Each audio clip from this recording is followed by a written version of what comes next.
No, it's not short. I can sleep if you want. I can sleep inside Baga town. Yes, let's. Nothing will happen to you. But the fact remains is that there is no Boko Haram inside Baga. If you want to do that now, if there are 10 people Boko Haram, that is there. We can clear them. 1,175 officers. I told you. We can go inside Baga town. I told you. What happened? If you give me 30 minutes, that Baga town is not a problem. Then take over Baga. We have You can take over Baga so that our people can come back. We have as long as you are in my. You will see where they were. I'm not going back to the town. No, it's not short. I can sleep if you want. I can sleep inside Baga town.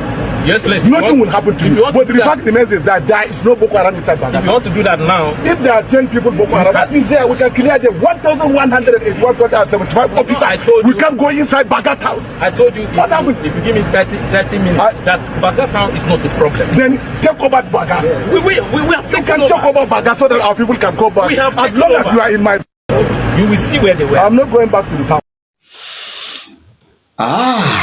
Wow. See a man, ẹ wo èèyàn yìí, arákùnrin yìí, fearless man, tí ò bẹ̀rù. Ó ní òun máa wọnú igbó yẹn, His Excellency, ó gbàgbára lọ́wọ́ àwọn odidi àwọn sójà. Ẹ gbọ́, kí nìdí tí bàbá tí mo gbé fídíò ẹ̀ bẹ̀rẹ̀ yìí tó fi ṣe bẹ́ẹ̀? Ẹ̀ ń bọ̀ wá wo àwọn fídíò. Ẹ farabalẹ̀ ọmọ Yorùbá àti gbogbo ẹ̀yin olólùfẹ́ wa tẹ́ ẹ láǹfààní àti máa gbọ́ mi nírú àsìkò yìí. Tẹ́ ẹ bá tí ì pẹ́ gbọ́ o, wọ́n ti ṣe ìkọlù ńláńlá fún Benue, wọ́n ti gbé gómìnà. Ó yà yín lẹ́nu.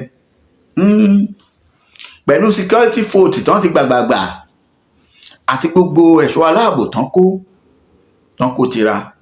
Ẹ mọ̀ pé a máa ń kìlọ̀ fún yín pé ìgbà ọ̀tọ̀ lọ bí òréré, ọjọ́ ọ̀tọ̀ lọ bí ọ̀pá àbọ̀n. Ẹni tọ́lọ́run ò sì lè mú, Ọlọ́run ò tí ì ṣẹ̀dá ẹ̀. Gbogbo ẹ̀yin tẹ́ ẹ wà nípò agbára lónìí, tẹ́ ẹ ń sọ pé kò kàn yín, nígbà gbogbo àwọn ọmọ tèmi abroad lọ́wọ́ àná. Kí ló fẹ́ ṣẹlẹ̀ labroad? Èmi tí mo wà ní Nàìjíríà gan, security bó ṣe ní private security, bẹ́ẹ̀ ló léyìí tí ìjọba fún wa máa nìṣó. Àwọn ọlọ́dẹ tí ń múni láì gbébọn bẹ. Ẹ gbọ́, gbogbo pariwo wa Yorùbá fẹ́ lọ àdúró mọ́. Ẹ tú wálẹ̀, wọ́n ti fẹ́ pa àwọn èèyàn wa tánú oko tẹ ní ọ̀kàn yìí.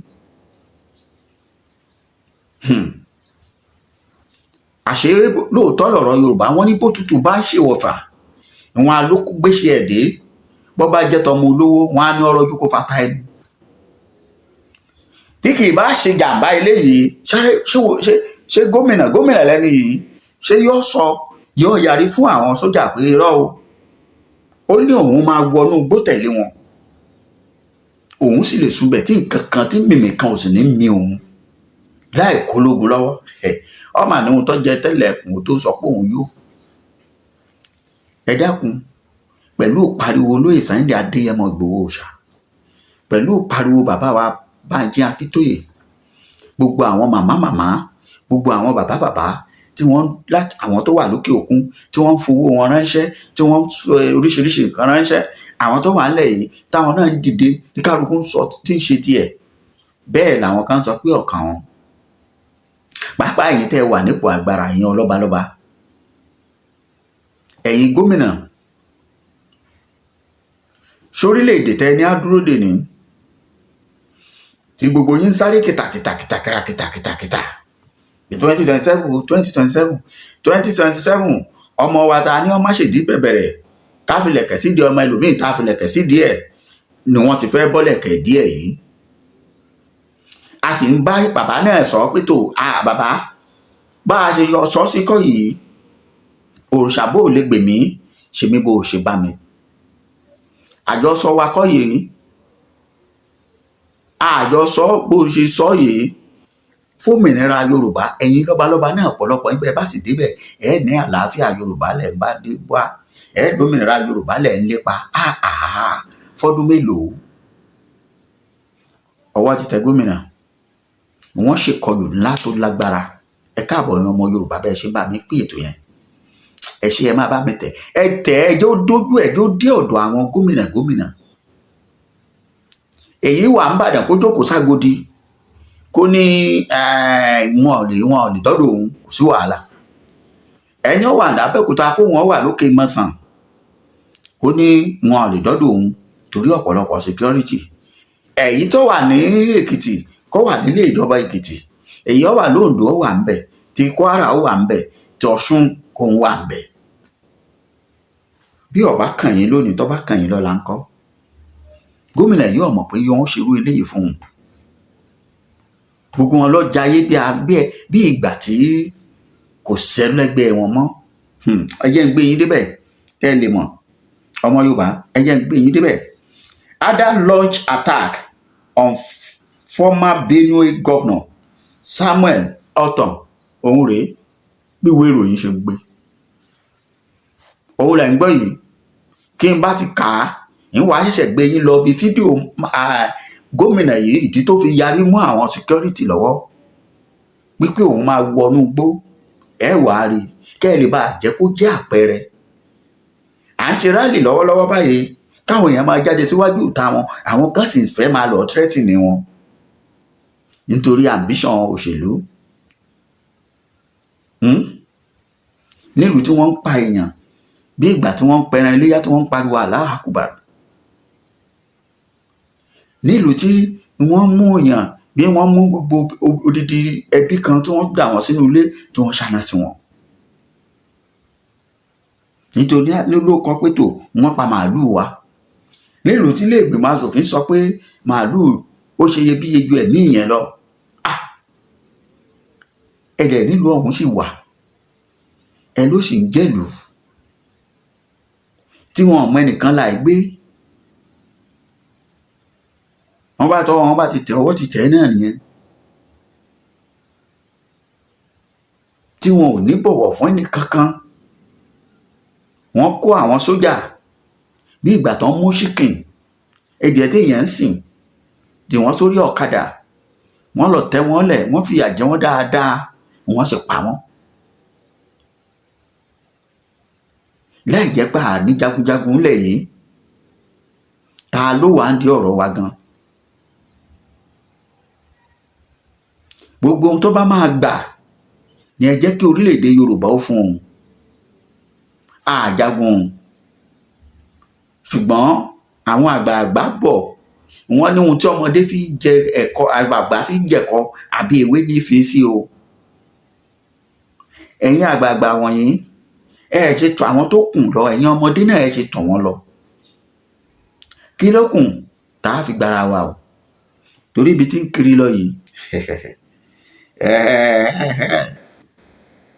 sórí ìgbà tí wọ́n bá gbé àwọn gómìnà wọ́n bá tẹ̀ jẹ́rú wọn ni wọ́n gbé wọn dá, wọn ò rówó kó fún wọn.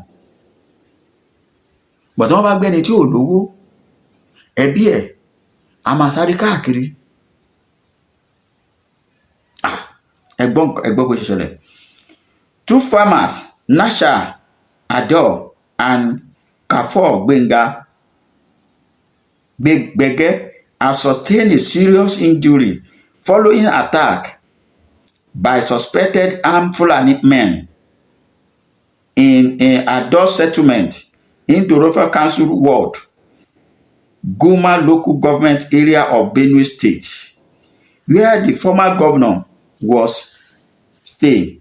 The attack occurred in the hometown of the former Benue State governor, Samuel Ortom.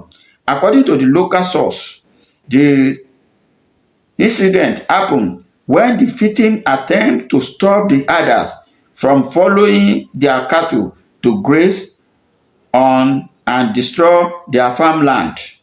Ṣé ẹ ti ń gbọ́?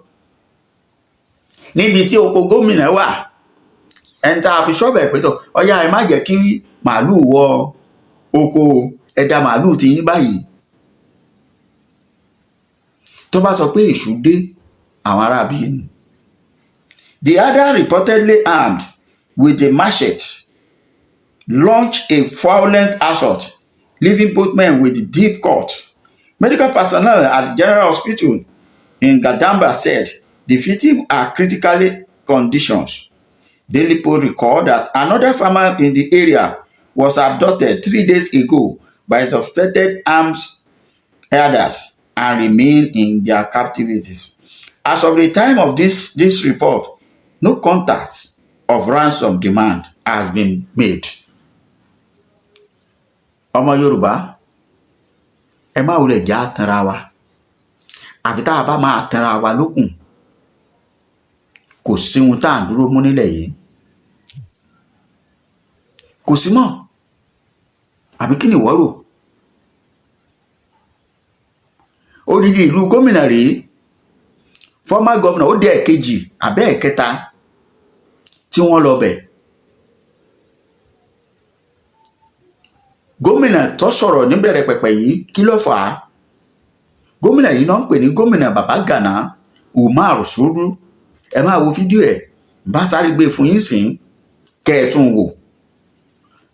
Bí gómìnà yìí ṣe yarí bó ṣe fárí fún about 1,700 police officers, both ọlọ́pàá, sójà àtàwọn tí wọ́n bá kó síbẹ̀. Wípé inú igbó wọn ò lè wọbẹ̀. Ẹ dákun, báwo ni wọ́n ṣe fẹ́ wọ̀ lóòótọ́? Bóyá kò sí irinṣẹ́ tó irinṣẹ́. Because one thing tí mo mọ̀ nípa Nigeria soldier especially, tí wọ́n bá ní irinṣẹ́ wọn ó ṣiṣẹ́. Tí òṣìṣẹ́ ni tó sọ fún wọn pé bí ìní ẹgbà ẹ má lọ bí o. Tí òṣìṣẹ́ ni tó sọ fún wọn pé ẹ̀yìn báyìí ni ẹ má yìn báyìí o. Ẹ̀yin náà ṣàgbọ́ bí wọ́n ṣe ń jáde. Táwọn angry officers yẹn ń jáde wá confess. Ìgbà míì tí wọ́n bá dé level kan tí wọ́n sọ pé káwọn dáwọ́ dó. Ìgbà míì tí wọ́n sọ pé má pa wọ́n o, wọ́n ti repent o. Wọ́n bá ti repent. Nígbà wọ́n repent, wọn ò rí wọn kó síbi iṣẹ́ bàtà. Iṣẹ́ wọn tí wọ́n ń ṣe. Kí wọ́n kó wọn síbi iṣẹ́ irú iṣẹ́ wo ni lórí ibú wọn máa ń ṣe kálukú. Ni wọ́n kó wọn sáàrin sójà àtọlọ́pàá. Ni wọ́n gbé mi wá sádùúgbò wa bí kò ní gbọ́ wá pa ẹ́. Ní Yorùbá débi pé yọ̀bọ̀ wá ń pa ẹ́ léèbó àfi pidgin bàlàbàlà míì. Ẹ̀yin ò sì fura, àwa ò fura ẹ̀yin gómìnà. Wọ́n ti pọ̀ káàkiri ilẹ̀ Yorùbá. Ọbádékò, àwọn ni wọ́n ń ti wíbárò. Àwọn ni wọ́n ń gọ̀kadà jù. Kódà àwọn agbègbè kan wà l'Ékòó tó jẹ́ àwọn ní chairman ọ̀kadà. Shame on you. Bí kò bá sì sọ̀rọ̀ náà sí yà Lagos àbò. Nílùú bàbá yín. Kí Fúlàní wá jẹ chairman ọlọ́kadà. Chairman onímọ́tò. Ká sọ pé kí ni? Tí ló gbé? Ṣọ́mọ Yorùbá lọ jẹ chairman kankan nílẹ̀ Fúlàní. Yóò rí bẹ́ẹ̀, ẹ ti gbé NIN lé wọn lọ́wọ́, ìyẹn dẹ̀ ṣe problem. Ọmọ Nàìjíríà náà lẹ ti kà wọ́n sí. Wọ́n lẹ́tọ̀ọ́ àti ní. Ṣó yẹ kí wọ́n ní LASRA? Ṣé wọ́n kọ́ ní ìwé state tí wọ́n ń gbé gẹ́gẹ́ bí ọmọ state? Torí wọ́n Nàìjíríà ló ti expire. Ẹ worú tú tí wọ́n fi Bọ́lá Ahmed pa. Ẹ wàrà tí wọ́n ń dá. Torí ipò jẹ́ràn Yorùbá ni. Bàbá tá a sì ń kìlọ̀ fún un náà pé ẹ jẹ́ gbọ́ nǹkan tí brọ́dà yín ń sọ. Gẹ́gẹ́ bẹ́ẹ̀ ṣe máa ń pè wọ́n. Professor Adébánjí Akíntóyè mò ń sọ̀rọ̀ nípa ẹ̀. Ní pé tó aláàṣẹ tán àti lọ, ẹ má gbàgbé pé ọmọ tó bá sọ lẹ́nu ó ṣàpòyà kọ́ ni o. Òun náà tí kìrìkìrì yìí sọ́tún sósì kò sì sí nǹkan méjì tí wọ́n fi ń gbé gbèsè táwọn pé kó lè ṣubú kí ìran Yorùbá kó lè túbọ̀ máa wó káàtì túbọ̀ máa yíra nínú ìdọ̀tí àtẹ̀rẹ̀ ni pẹ̀lú ìyà tó dáa. Torí tí bàbá tó ti bọ́ sọ́wọ́ wọn ọ̀pọ̀ ní ọ̀bẹ dànù nínú àwọn ajìjàgbara gan. Torí wọ́n dàbí ìgbà téèyàn bá ń fi kìíní lé wọn káàkiri báyìí. Ó ṣe ṣègbésẹ̀ àríṣe àríkà ní bàbá àlè rẹ̀gún. Ohun Awólọ́wọ̀ ṣe lẹ̀ òun là ń sọ nípa ẹ̀. Ohun Bọ́lá Ìgè ṣe là ń sọ. Èyí MKO Abíọ́lá ṣe náà láyé ń wé. Kí ni wọ́n sọ nípa yín? òun náà ti ń àtakò àkọlù lu àwọn gómìnà yìí. Rally ń lọ lọ́wọ́lọ́wọ́, ẹ má jọ rẹ̀ wá méjì mẹ́ta tẹ́ ń jáde yẹn, ẹ jẹ́ ọ mọ́ra tó bá tásìkò tá a tù jáde ọwọ́ wọn ò ní lè wọ̀ ọ́ mọ́. Ẹ ṣe fídíò náà rèé, ẹ wò ó. No, it's not sure. I can sleep if you want. I can sleep inside Baga town. Yes, let's. Nothing will happen to you. But the fact remains is that there is no Boko Haram inside Baga. If you want to do that now, if there are 10 people Boko Haram, that is there. We can clear them. 1,175 officers. I told we you, can't go inside Baga town. I told you, What happened? if you give me 30 minutes, that Baga town is not a problem. Then take over Baga. We have You taken can over. take over Baga so that our people can come back. We have as taken long as over. you are in my. You will see where they were. I'm not going back to the town. No, it's not sure. I can sleep if you want. I can sleep inside Baga town. Yes, let's. Nothing will happen to if you. you want But to the do that, fact remains is that there is no Boko Haram inside Baga. if you want to do that now, if there are 10 people Boko Haram, that is there. We can clear them. 1,175 officers. I told we you, can't go inside Baga town. I told you, What happened? if you give me 30 minutes, that Baga town is not a problem. Then take over Baga. We have You taken can over. take over Baga so that our people can come back. We have as taken long as over. you are in my. You will see where they were. I'm not going back to the town. Ẹ káàbọ̀ padà, ṣé bẹ́ẹ̀ ti rí? Ẹ ti gbọ́ nǹkan tí wòlíì ṣe gómìnà yìí inú ti bí i tán, òun náà ti wá wòye pé kí ló tún kù, ta ni gómìnà tó lè ṣe bẹ́ẹ̀ nú ẹ̀yin gómìnà ilẹ̀ Yorùbá lẹ́yìn ìgbà Táyọ̀délé Fáyọ̀ṣe wà ń bẹ̀ tó gbéragun tó gbáṣọ wọ̀ pé rọ́, Akérédolú tó tún fẹ́ ṣe bẹ́ẹ̀ tó ọlọ́jọ́ ò jẹ́ kó láǹfààní ṣùgbọ́n ó ṣe débì kan.